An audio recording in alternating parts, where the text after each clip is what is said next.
April Yasmin yang merupakan istri Ustadz Solmed baru-baru ini menjadi sorotan di media sosial. Bermula dari unggahan di aplikasi TikTok yang memperlihatkan April Yasmin dan ketiga rekannya mengikuti tren menari diiringi dengan lagu. Hal itu diketahui dalam video yang diunggah di kanal YouTube Bisik-Bisik Sabtu 4 April 2021. Dalam video itu tampak April Yasmin mengenakan gamis panjang berwarna putih yang dilapisi jaket jeans lengkap dengan topi dan tas. Sebagai istri Ustadz Solmed, perilaku April Yasmin tersebut menuai kritik pedas dari netizen.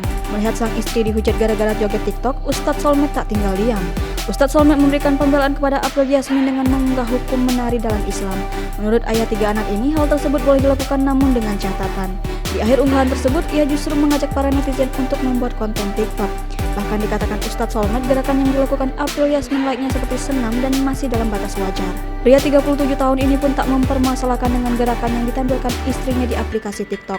Ustadz Solmed juga mengaku tak ambil pusing dengan komentar netizen yang mencibir. Pembelaan dari Ustadz Solmed ini lantas menuai beragam komentar dari netizen. Banyak di antara mereka yang menyayangkan hingga mencibir suami April Yasmin ini.